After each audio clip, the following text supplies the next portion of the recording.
Olá, pessoal, seja bem-vindo, seja bem-vinda. Para você que está nos acompanhando pelo IGTV, vendo essa live gravada, deixa aí nos comentários sua dúvida, deixa sua curtida pra gente. Vou já deixar aqui o título da live e convidar o pessoal para vir nos acompanhar.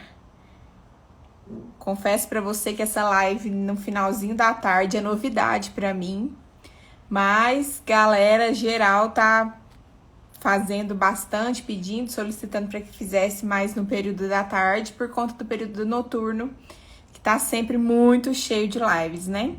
Então já vou mandar aqui para todo mundo.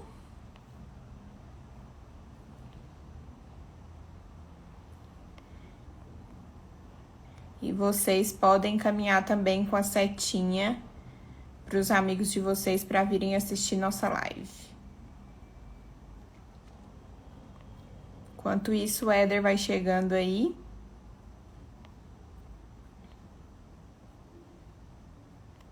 E hoje nós vamos falar sobre os instrumentos de impugnação ao edital. Um tema bem bacana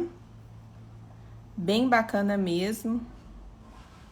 Vocês me ouvem direitinho? Hoje eu não tô usando fone de ouvido.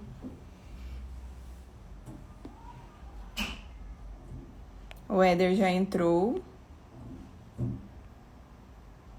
Boa tarde, Rubens. Vocês me ouvem direitinho? Já vou chamar o Éder aqui.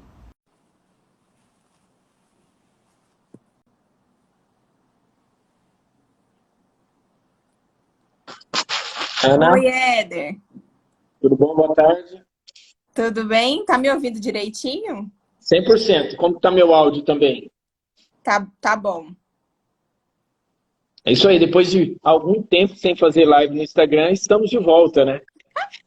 Estamos de volta. Nossa, eu já tava me sentindo enferrujada, já tava com medo de fazer live, porque muito tempo sem fazer live aqui para esse povo e esse horário, muito novidade para mim também. E Mas para mim essas lives começavam semana que vem, e não hoje. Eu tô perdido, rapaz. Tanta coisa para fazer aqui, graças a Deus, não posso reclamar, não. Acredito que aí também, né, Ana?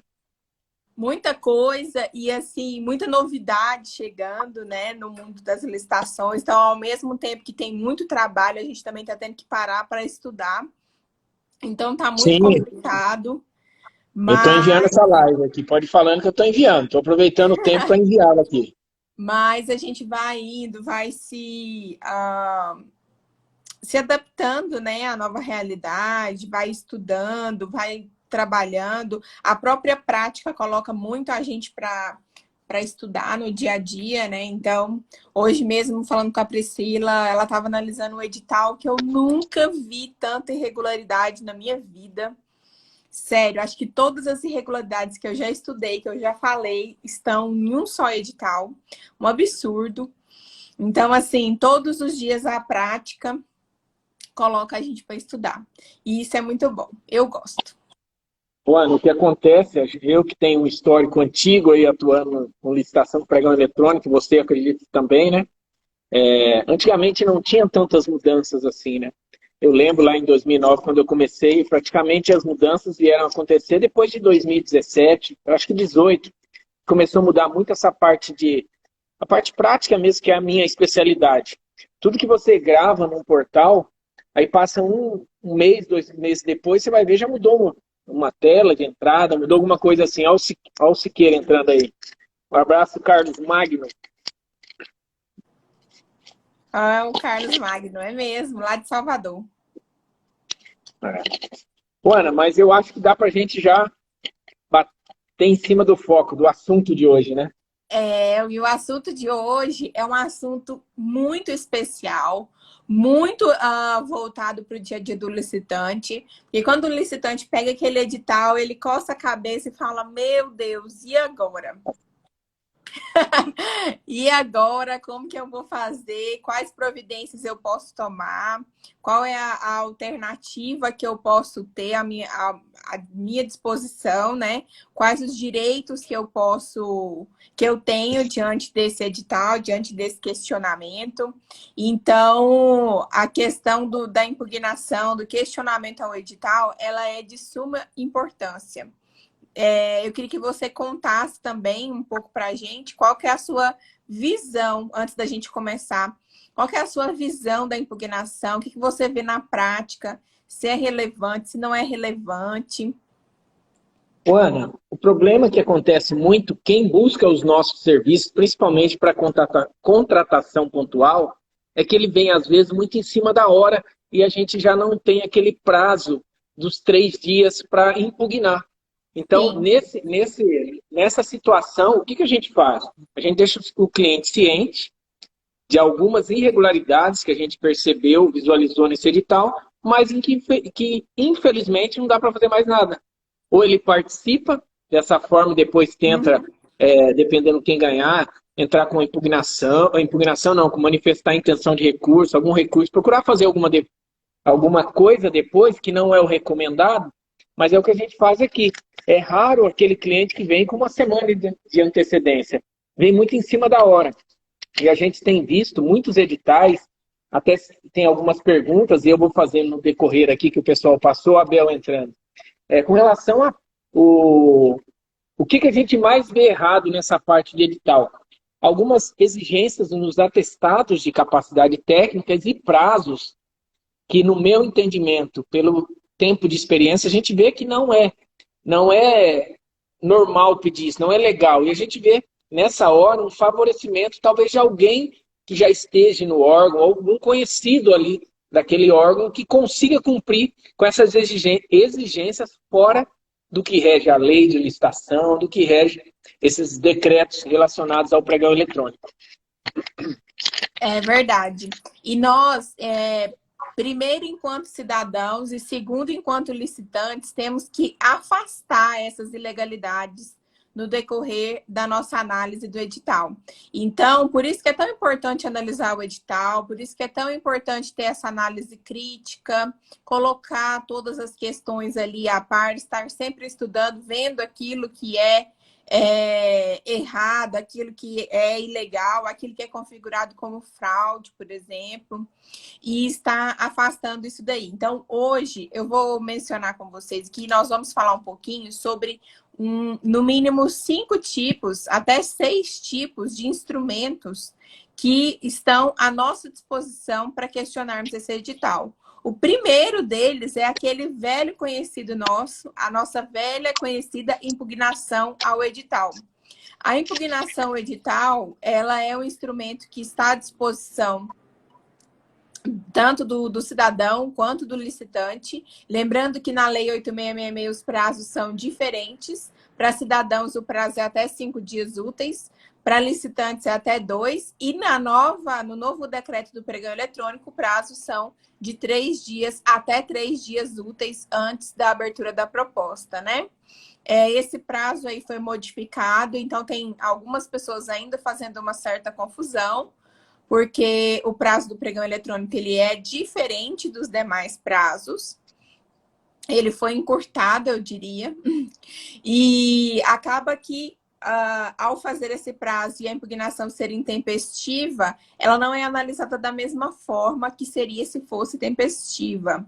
E essa impugnação, no finalzinho, Éder, quem ficar até o final da live vai ter uma surpresa. A gente vai revelar uma surpresa no finalzinho dessa live. Um bônus para quem assistir, para quem acompanhar a gente. Então, a impugnação, eu vou até falar menos dela.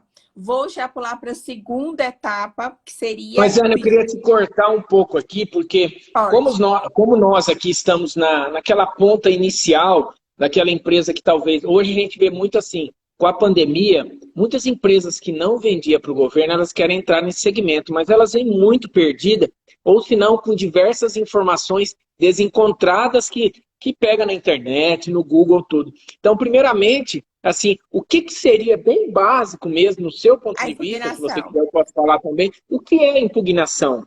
Porque para nós que estamos dentro do mercado é tranquilo, mas essa live vai ficar disponível depois para o pessoal visualizar. Então, pessoal, o que é isso, Éder? Eu escuto isso direto, então, mais detalhado, mais básico, né? Mais a língua do povo, né? Éder, uma excelente pergunta. A impugnação, ela é um questionamento ao edital de licitação. Eu vou questionar, eu vou apontar ali se existe alguma ilegalidade, se existe alguma irregularidade ou alguma inconsistência por parte daquele edital. Nós costumamos dizer que as irregularidades e as ilegalidades a gente aponta na impugnação. Ou seja, eu estou impugnando, eu estou questionando, eu estou indo contra aquele edital. Quando eu tenho uma dúvida sobre uma obscuridade ou uma questão que está meio dúbia, sabe? Quando às vezes você lê e não consegue interpretar de uma maneira correta, a gente diz que a gente se utiliza do pedido de esclarecimento. Ou seja, para coisas que não estão claras, né, coisas que não estão tão óbvias assim, a gente usa o pedido de esclarecimento. Ou seja, eu estou com uma dúvida e vou fazer uma pergunta. Basicamente, a diferença entre os dois é essa. A impugnação, eu vou apontar uma ilegalidade, vou dizer qual é o fundamento dessa ilegalidade, né, baseado em qual artigo da lei, em qual acórdão do TCU que está ilegal aquela questão. E no pedido de esclarecimento, eu vou fazer como se fosse uma pergunta, uma dúvida ou uma suposição. Ana, aqui a gente já fez diversas vezes, muito simples, né? Até para deixar bem claro isso aí para as pessoas. Lê o edital, vê alguma irregularidade, um exemplo. Às vezes pedindo, porque a empresa tem atestado de no mínimo 3 anos ter praticado aquilo, isso, aquilo. Então a gente faz o quê? Questiona o pregoeiro, que isso aí ele limita a atuação, a participação de muitas empresas. Então ele está, talvez, direcionando para alguém. E muito simples a gente faz esse questionamento. E já por diversas vezes a gente conseguiu que o pregoeiro suspendesse o edital e mudasse isso aí pelo menos para 1 ano, porque daí você abre mais o leque e a licitação e o pregão eletrônico tem que ser transparente, dar possibilidade para mais empresas poder participar. E não você colocar 3, 5 anos, aí você mantém sempre uma única empresa atuando naquele mercado. Então, o que a gente faz é isso, é passar um e-mail sem advogado nessa hora, tá? Não precisa de um advogado, pode ser o responsável por essa licitação na empresa, que ele leu o edital, viu a irregularidade e questiona o pregoeiro. Se o pregoeiro identificar que realmente procede, ele vai suspender, né? Exatamente. Na impugnação, na etapa de impugnação, não é necessário que um advogado faça. Na verdade, em quase todos os trâmites da licitação, não é necessário que um advogado faça. Mas é aquela história, não é necessário, mas é bom ter. E, sim, com certeza. Nós temos alguns questionamentos importantes que quando você faz essa análise do edital com um olhar mais jurídico, com um olhar mais voltado para essas questões de ilegalidade, você tem um êxito melhor, você tem um êxito mais pontual ali e consegue apontar. Não necessariamente significa dizer que a impugnação ela tem que ser algo complexo, né? Algo cheio de juridiquês. Eu sou sempre da postura, da corrente que diz que quanto menos juridiquês na licitação, melhor. Quanto mais singela, melhor. Mas você deve apontar ali qual que é a ilegalidade que está latente, apontar qual que é o fundamento com o qual você está se baseando, né?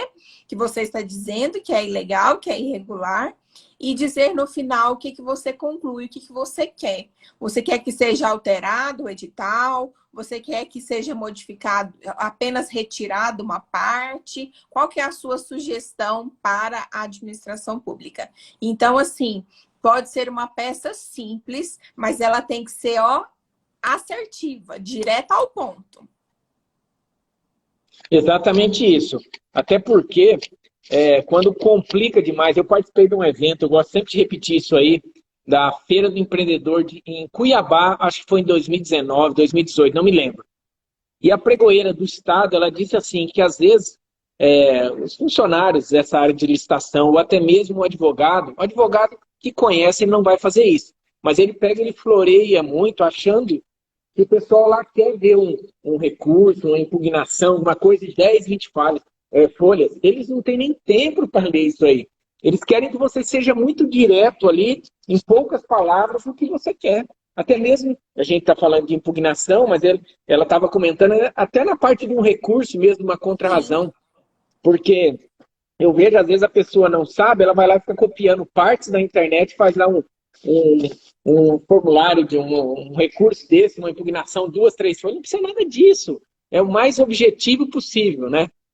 Exatamente. Uma coisa importante que o Licita Brasil, nosso querido Licita Brasil aí, ó, câmbio, ele está mencionando aqui que a impugnação pode salvar a licitação de uma possível nulidade. Com certeza, Éder, se eu não aponto essa ilegalidade aqui no começo, depois lá no final eu posso até me lograr vencedor, eu posso sair vencedor dessa licitação, mas se ela for irregular, o que vai acontecer? Essa licitação vai ser nula e vai cair tudo por terra. Então, é muito importante. Então, tá, eu vou dizer exatamente, complementar isso que você disse. A pregoeira do estado lá do Mato Grosso, mas do Sebrae, ela disse exatamente isso. Às vezes os fornecedores, eles têm medo, muito medo, tá? Isso a gente vê muito de pegar o telefone, e até mesmo quando a gente contrata funcionário novo aqui na empresa, que eu falo assim, liga lá, fala no órgão isso aqui. Eles têm um medo de pegar o telefone e falar com o pregoeiro, falar com alguém. E a orientação, eu lembro que ela disse lá no evento também, foi assim, que isso para o pregoeiro é muito positivo. Por quê? Para evitar esse problema que você disse agora de lá no futuro, ver que realmente aconteceu uma falha, e não só a penalização, e sim perder todo um processo que levou alguns meses, ou às vezes anos, para ser montado, elaborado, e por uma pequena falha não ter sido resolvido antes dessa disputa, né? Exatamente, perfeito. Então, esses dois institutos, tanto a impugnação, que é uma velha conhecida nossa, quanto o pedido de esclarecimento, ele tem esse condão de afastar essas irregularidades, ilegalidades, obscuridades, questões dúbias, tudo isso. Mas, além disso, a gente tem outros 4 instrumentos, Éder. 4 instrumentos que servem para a gente também questionar o edital, caso essa impugnação, esse pedido de esclarecimento não seja efetivo. Na minha prática, na minha lida na advocacia para empresas, eu já tive experiências amargas de que a impugnação não resolveu, de que o pregoeiro deixou a minha impugnação sem resposta, ou respondeu de uma forma que não foi favorável àquilo que a gente estava solicitando e a ilegalidade permaneceu. Então, em virtude disso, a gente pode se ver diante de outras situações, diante de outras possibilidades. E é para isso que eu quero chamar a atenção hoje. Porque a gente está tão acostumado com a impugnação, com o pedido de esclarecimento, e a gente nunca pensou em outras hipóteses que a gente tem à disposição do licitante para questionar. Porque pode acontecer desse edital ser assim tão importante, Éder, tão importante, que se eu não afastar aquela ilegalidade, não tem hipótese nenhuma que eu participar daquela licitação, por exemplo. De eu chegar nem a poder participar, porque ali no impeditivo, no tópico da participação, vou citar um exemplo básico, recuperação judicial. É muito questionável essa participação da empresa em recuperação judicial. Então, se olha, o Licita Brasil já está querendo antecipar aí, ó. Peticionar algum órgão, todo mundo já está apreensivo. Eu adoro esse assunto, porque todo mundo fica assim muito curioso. Mas, Ana, eu nunca pensei em outra hipótese. Quais são as hipóteses? Tá. A primeira delas, Éder, é fazer uma denúncia, uma espécie de uma denúncia, de uma representação junto ao próprio órgão daquele edital. Ou seja, Tá, mas então, peraí, eu já vou cortando aqui, Ana. Quem tem que fazer essa denúncia? Qualquer pessoa pode fazer ou somente um advogado, tá? Qualquer pessoa pode fazer. Qualquer pessoa pode fazer essa denúncia, tá? Desde que ela seja, novamente, eu volto a falar, desde que ela seja bem fundamentada. Então, eu posso ter ali... E outra coisa, Éder, você tem que se identificar. Colocar lá, o Éder Barduco, empresa tal, tudo certinho, o nome do seu contato. Não cabe aqui, nesse momento, denúncia anônima. Claro, tem os canais de denúncia anônima nos órgãos, tem. Mas para você ter a eficácia, que é impugnar um edital, eu, Ana, não recomendo que seja feita uma denúncia anônima. Então, essa representação, essa denúncia junto ao próprio órgão, vai fazer com que o ouvidor, o controlador interno, o corregedor daquele órgão, pegue aquele caso para analisar e veja lá, olha, aqui realmente tem uma ilegalidade e o pregoeiro ou o agente da contratação está deixando passar essa ilegalidade. Então, eu vou cobrar dele uma resposta, um retorno. Aí entra a assessoria jurídica do órgão com respaldo, enfim. Aí a coisa vai caminhando, mudando de figura. Não é, Éder, um instrumento rápido, tá? Nenhum desses instrumentos que eu vou falar agora são instrumentos tão rápidos e eficazes quanto a própria impugnação. Mas pode ser que a impugnação não dê certo e aí você tenha que se valer de outras alternativas. Essa é uma alternativa que eu mesma já busquei fazer na minha prática uma vez, tá? Tive um retorno, mas não retorno esperado. Ah, Ana, de novo, não teve o retorno esperado? Não. Então, vamos para a próxima etapa, que seria a representação no Tribunal de Contas. Essa Sim. você já deve ter ouvido falar, né, Éder? Com certeza. Exatamente. A representação no Tribunal de Contas é uma espécie de uma denúncia. Aqui ela pode ser também anônima, tá? Porém, eu aconselho que ela seja feita de forma identificada, com o seu contato, seu e-mail, para que você possa ter ali o retorno da resposta daquela sua representação. Uma informação muito importante, Éder, é porque dentro do próprio regimento dos tribunais de contas, e aí você possivelmente vai precisar de uma assessoria jurídica para poder cair para dentro dessas questões, é que dentro do próprio Tribunal de Contas, Éder, a gente tem um instrumento que se chama cautelar.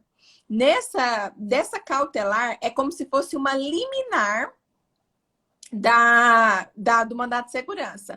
Só que na representação no Tribunal de Contas. Então, você estudando o regimento do seu Tribunal de Contas ali, do Tribunal de Contas que você está ofertando aquela representação, você vai pedir cautelarmente para que aquele processo seja o quê? Suspenso, para que ele não seja dado continuidade, que é o que a gente quer. A gente quer que o processo dê um stop, pare, seja analisado, veja a ilegalidade que está ali dentro e depois seja dado prosseguimento, não é mesmo? Então, sim. E essa questão da denúncia no Tribunal de Contas, Éder, já deu muito certo em diversas questões que eu trabalhei. Diversas. Então, é muito eficaz. Já fiz, inclusive, no Tribunal de Contas do Estado de São Paulo, que é bem ágil, é bem rápido. No TCE-SP, isso mesmo, TCE-SP. É bem rápido, é bem ágil e costuma ter um efeito muito bacana, onde o próprio Tribunal de Contas, ele aconselha a prefeitura, no meu caso foi a prefeitura, a paralisar o processo, a republicar o edital, a cancelar, anular a licitação. Então, foi muito, muito bacana mesmo, Éder. Você já viu esse instrumento na prática?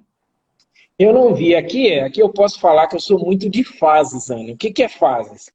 Tem época que eu falo para o cliente, não adianta brigar. Por quê? Se esse órgão já está criando esse problema ou criando essa armação nesse edital, você vai ter problema se você ganhar esse pregão. Porque eu já vi isso acontecer, Ana. Eu já vi, sabe aquela história, tá bom, você derrubou quem era para ganhar, então tá bom, você ganhou. Só que eu vou fazer você passar o pão que o diabo amassou aqui dentro. E eu já vi isso acontecer. Então, quando eu falo que eu sou muito de fases, às vezes eu falo, vai valer a pena? Depois você pode ter um atraso no seu pagamento, vão dificultar o seu trabalho. E o que eu tenho dito assim, pregão tem muitos e a cada dia só aumenta. Então não é melhor você se preparar cada vez mais, documentar a documentação da sua empresa, você participar de mais editais e ver aquele que realmente está tudo certinho e que você evite alguns problemas, ou vou procurar sarna para se coçar? Então, como eu não sou formado em advocacia, não sou formado em advocacia, né? O que eu falo? Eu não gosto de comprar essa briga. Aí, você pode ver que volta e meia eu falo com você, com a doutora Priscila, tentando passar a bola, passar o pepino, né? Porque eu gosto do processo mais calmo, mais tranquilo, porque eu atuo assim há muito tempo e nós não estamos tendo problema. Eu vejo esses processos, eu não posso dizer, toda vez que eu senti cheiro, e a gente que atua no segmento, você sente cheiro, né? Eu pego um edital e Aham, falo, de confusão. esse aí tem coisa errada. Aí eu já deixo o cliente ciente. Quer entrar? Tá ciente? Vamos entrar. Agora, se não, já pula para outro. Essa questão da ponderação, né, Éder, como você disse, ponderar se compensa, se vale a pena, a gente sempre faz. E eu faço com o cliente, deixando ele bem ciente, por exemplo, dos caminhos que uma representação no Tribunal de Contas vai tomar. Mas tem situações e irregularidades que não tem como deixar passar. E é aí que a gente tem que atuar. Mas aí eu falo outra coisa que eu falo para o cliente. Falei ainda sexta-feira num pregão que a gente participou, num portal aí. Eu falei assim, você vai tacar pedra, correto? Você está preparado para levar pedrada? Porque do mesmo jeito que vai, volta. Ah, não, não. Então eu falei, então fica quietinho, tá? Fica quietinho. Fica quietinho. Realmente, uma das coisas que eu sempre comento com os meus clientes, Éder, é que a representação no Tribunal de Contas e o outro instrumento que eu vou citar agora, que é a representação nos ministérios públicos, tanto o Ministério Público Estadual quanto o Ministério Público Federal, são situações em que você não tem controle, tá? A gente não tem o controle dos caminhos que isso vai tomar. Pode ser que o Ministério Público parta para uma ação, pode ser que o Ministério Público parta para uma ação criminal, inclusive, penal, a gente não sabe. Já aconteceu, inclusive, Éder, da gente fazer isso no Ministério Público e voltar contra a empresa ser questionada. Então, assim, oi, Roger, boa tarde. Dani tá aí também. Mesquita, eu vi a sua pergunta, eu vou responder mais adiante, tá? A sua pergunta do CRA. Então, tem as questões também dos prós e dos contras. Então, já parto para o segundo instrumento, que é o Ministério Público Estadual ou Federal. Não, professor Leonardo, não cheguei no Ministério Público Federal, mas só no Ministério Público Estadual. Já propus diversas representações do Ministério Público Estadual, inclusive eu já trabalhei lá.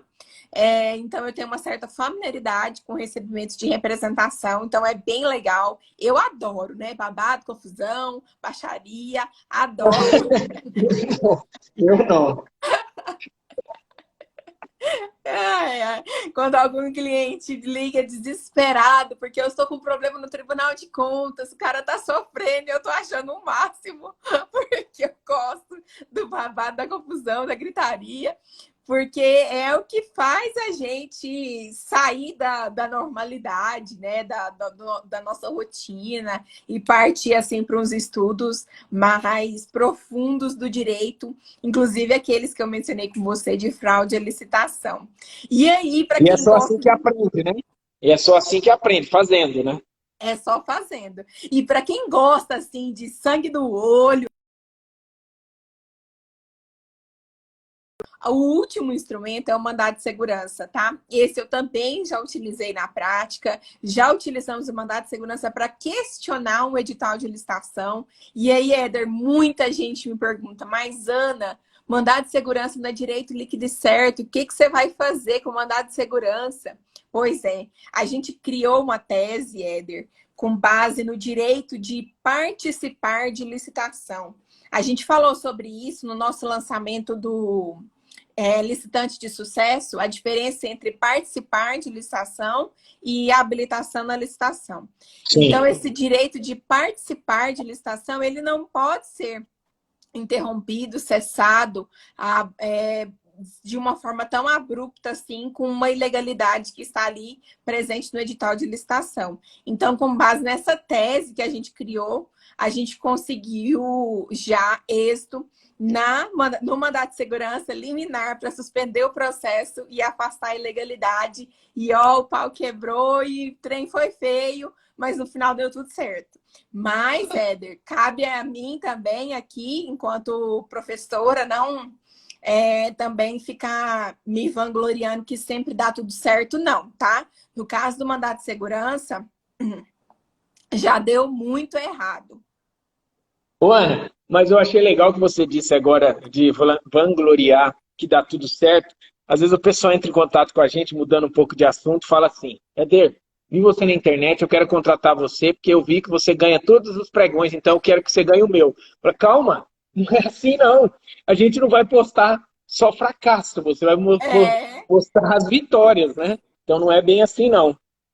Não é bem assim. Então, no mandato de segurança, já tive assim um grande desprestígio participando de licitação, tentando pelo meio do mandato de segurança e tendo total fracasso, assim. Então, eu acho que o mandato de segurança ainda é um instrumento muito, muito questionável. E depois a gente pode fazer até uma live só sobre isso, só falando só sobre o mandato de segurança. É muito interessante, é um instrumento muito utilizado nas licitações. E a gente acabou o rol, e aí se tiver perguntinhas aqui, ó, eu vi uma pergunta aqui, Eder, eu queria muito responder. Ana, tem Aqui, algumas que mandaram, mas vamos seguir aí essa que você disse aí. aqui, Éder, o Mesquita perguntou assim, ó, o CRA sendo exigido para empresas que prestam serviços de engenharia, é lícito contratação de mão de obra voltada para setores do órgão? Olha, eu já passei, já enfrentei exigência de CRA para software, por exemplo, que não, na minha opinião, não tem nada a ver. Porém, a gente derrubou essa tese com base em alguns acórdãos do TCU, inclusive que está presente no meu curso. Eu falo sobre essa exigência que eu coloquei lá, que foi a minha experiência vivida com o CRA, que você deve considerar a atividade predominante da empresa, tá? Então, essa questão, o predominante do contrato, no caso. Então, você deve levar em consideração essa atividade predominante. Se for predominantemente engenharia, então, não faz sentido CRA, você concorda? Então, se for Sim. predominantemente algo relacionado à consultoria, administração, aí sim pode ser relacionado ao CRA, tá? Ô, Ana, deixa eu responder, vamos intercalando aqui, igual Pode. mandaram para mim aqui, ó. Éder, um edital que pede no atestado de capacidade técnica que você entregue o produto. Não atestado. Não, no atestado Declaração. sim ele colocou 7 dias o prazo de entrega, tanto questionava no edital, e você Nossa. precisava ter um atestado que comprovava que você entregou nesse prazo, porque ele pede o prazo no edital. Deixa eu ver quem que Nossa, mandou aqui. muito restritivo, muito restritivo. Não, Tem que eu questionar. ia solicitar impugnação pedindo prazo. O que a lei fala com relação a esse prazo que estão batendo muito no edital, nos atestados hoje em dia? O que fala? Ou prazo de entrega 7, 15. Não seria mais ou menos uma média de 30 dias? Seria, Éder. Isso mostra a desorganização da administração pública, porque se ela está pedindo esse prazo é porque ela não se antecipou. Se ela não se antecipou, agora está nas últimas, né? Está na UTI aí a questão da entrega dos suprimentos. Esse tipo de exigência, assim como também exigir que tenha sede no local, exigir que tenha tantos quilômetros de distância, isso tudo deve ser questionado, tá? A única situação, Éder, que eu vi, Ana, acreditei ser cabível até hoje, de exigência de sede no local e outras questões, foi com relação à bala de oxigênio, que era um pouco entendível que a substituição dela teria que se dar em menos de 24 horas. Sim. Então, tirando essa questão de bala de oxigênio que eu tenha visto na prática, claro que existem inúmeros outros exemplos, não só esse, mas que eu tenha visto na prática, eu acho que é extremamente restritivo e merece sim ter um afastamento por impugnação ou por pedido de esclarecimento. No caso, que o que eu tenho visto é mais com relação aos atestados mesmo, que a gente questiona, e questiona através de e-mail.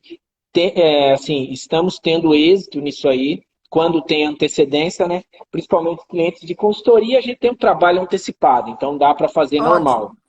Agora, Uhum. o cliente pontual, não. O cliente pontual, ele vem igual. Domingo entrou uma moça em contato comigo para participar do pregão amanhã cedo, terça-feira. Falei, ó, felizmente não tem Como muito eu o que faço fazer. essa análise jurídica dos editais, né? Eu exijo pelo menos 3 dias úteis antes do certame, tá? Eu até tenho recusado trabalhos por conta da falta de antecedência. Porque para o êxito daquela licitação, muitas vezes está na própria análise do edital. Então, se eu não tenho como analisar aquele edital, porque assim, pensa, Éder, para uma pessoa contratar uma assessoria jurídica, é porque não é um edital simples, né? Não é um edital comum. Então, quando chega com um prazo muito, muito curto, eu acabo por recusar e dizer que numa próxima oportunidade a gente pode ir auxiliando, né?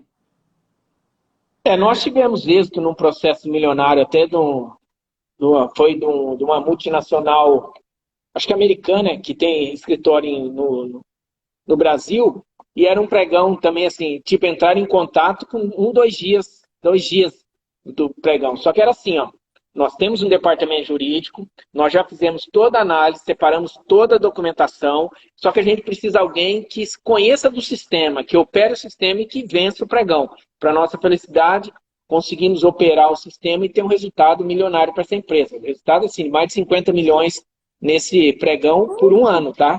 Por um ano.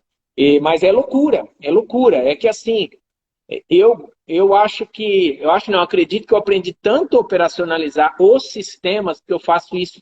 Você vê, a gente às vezes quer conversar, não consegue, né, Ana? Se tivesse pregão, eu acho que eu estaria participando de sábado e domingo, porque se você falar comigo à tarde e de manhã, o que eu estou fazendo? Pregão em qualquer portal. E uma coisa que eu estou vendo esse ano, que eu não tinha visto muito ano passado, era pregão na parte da tarde, porque geralmente a gente participa dos Sim. pregões de manhã, e à tarde tinha os girotérica, que geralmente os girotéricas são mais na parte da tarde. Não, mas nós estamos diariamente, hoje, O participando de dia pregão na parte todo. da tarde. Então tá uma loucura isso aqui. Mas é dessa forma que aprende cada vez mais usar essas plataformas, né? Tem uma pergunta da Dani e ela tá falando assim, ó. Ana, você orienta a tentar representação no MP ou cautelar no Tribunal de Contas ou direto mandado de segurança? Bom, Dani, eu sempre penso o seguinte: deixa por último o Ministério Público, tá? Aí você vai ter a representação no Tribunal de Contas ou o Ministério Público. E um desses dois vai levar para caminhos muito diferentes. Então eu vejo o seguinte: o que você quer? Qual que é a sua real necessidade? É só derrubar o edital, que é como a gente costuma dizer, só derrubar o edital? Então vai no Tribunal de Contas. Se você quer que esse edital seja realmente alterado e que ele venha a ser republicado e que ele tenha que esse edital realmente, essa licitação realmente aconteça, eu acho que o mandato de segurança pode ser uma opção melhor. Mas é sempre visualizando nesse sentido, tá? Não pensando em quais consequências você vai ter. Tem um destaque no meu lá na minha bio que eu acho que está escrito estratégia. Acho que é estratégia. Lá eu falo um pouco sobre isso, essa questão no representação no Tribunal de Contas e denúncias no MP, delegacia, enfim, outras questões. Ô, Ana, e quando suspende o edital, o pregão, aí eles publicam novamente, você vai conferir um a um, tá igualzinho. Como é que... Eu Impugna já de vi isso. novo. Então, assim, é tipo assim, engana trouxa, vamos ver se ele vai conferir, né? Não sei, mas já aconteceu, não foi uma nem duas vezes, tá? Que a gente põe um do lado do outro, confere, mas não mudou nada, fala. Não mudou nada. PQP, né? Ai, meu Deus do céu. Puta que pariu, eu falo mesmo, porque é um absurdo, gente, isso. Mas acontece. E aí eu recomendo você impugnar de novo ou fazer dessa vez diferente. Faz o pedido de esclarecimento dizendo que tal coisa que já tinha sido impugnada não foi alterado no edital, de uma forma bem tranquila. Ah, o Não, Fernando está falando em impugnar.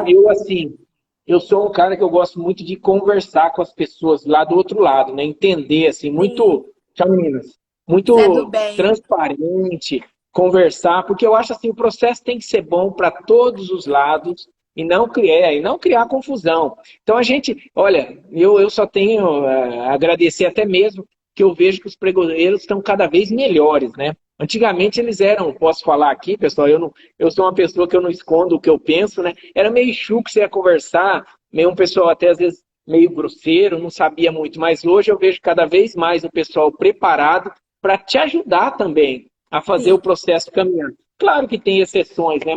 Tem pregoeiros que a gente liga e comenta aqui que as meninas falam, nem se fosse de um órgão privado seria tão educado como foi, como tem Isso é sido muito bom, alguns né? órgãos, né? Então está Isso é muito melhorando bom. demais. Não acredito que essa melhora é porque muitos advogados, muitas pessoas do segmento nosso estão aí dando a cara a tapa, falando sobre o processo. Olha, a gente vê direto assistindo nossas lives, a gente assiste outras lives, e com isso todo mundo cresce, o mercado cresce, fica bom para todo mundo, né? É verdade. Tem mais uma perguntinha aqui do Alex que está dizendo o seguinte: o mandado de segurança pode ser utilizado em qualquer momento do processo licitatório? Olha que importante. Éder, uma coisa muito importante, outro dia eu fiz essa pergunta se a pessoa achava que mandado de segurança cabia como instrumento de impugnação edital. E a pessoa respondeu, acho que sem nem pensar, claro que cabe. Não, não é bem assim, tá? Você tem que identificar se tem ali um direito líquido e certo. Isso em qualquer situação que você precise impetrar o mandado de segurança. Se você precisa impetrar o MS, identificou o direito líquido e certo, desenvolveu ali uma teoria do cabimento daquele mandado de segurança, ok, vá em frente. Se não, aborte a operação, escolha uma outra ação judicial ou um outro instrumento desses que a gente citou aqui. Ô, Ana, você viu Mesquita, ele disse assim, caso o pregoeiro não aceite impugnação ou indeferir, qual o próximo passo? Esses que eu estou citando aqui, ou uma representação no próprio órgão, que a gente citou, a questão da ouvidoria, corregedoria, ou no Tribunal de Contas, tá? Ou no Ministério Público, ou ainda um mandado de segurança. Sim. Ana, eu acho que nós já respondemos o que tinha que responder, porque senão a gente não tem que deixar um pouquinho para os outros dias também, né, pessoal? Agora eu não sei o que, que a É Ana. verdade, Éder. A gente falou muito sobre ilegalidade na licitação, ilegalidade nos editais. Então, eu já quero deixar o convite aqui para o pessoal assistir a gente aqui amanhã, às 17 horas, que a gente vai falar sobre ilegalidades, exigências ilegais de habilitação. E o Éder vai trazer as perguntas. Inclusive, Éder, vamos fazer o seguinte: abre uma caixinha lá no seu perfil para o pessoal fazer muitas perguntas sobre legalidade de habilitação. Essa mesmo do CRA que a gente citou é sobre habilitação. E aí a gente vai falar sobre a gente escolheu 5 pontos para falar amanhã, para trazer essa novidade para vocês, tá? E outra coisa, Ana, dependendo aqui na hora da live, a gente pode convidar um desses aí, quem tiver interesse, Isso! de falar com a gente ao vivo aqui. Porque Perfeito, agora, pessoal, a maioria deve saber, né? Mas no Instagram a gente consegue falar até 4 pessoas. A gente perfeito, convida e fala na hora aí. Ok? perfeito. Perfeito. Dani aí, ó, quer participar? O Mesquita, o Max, o Alex, estão todo mundo convidado. O professor Leonardo, O todo professor mundo Leonardo, convidado. é só mandar o convite, a gente chama aqui e bate um papo todos ao vivo, ok? Acho que Éder, era muito isso, né, Ana? obrigada, viu? Eu que agradeço. Um abraço e até amanhã, doutora. Beijo, até amanhã. Tchau, tchau. Tchau.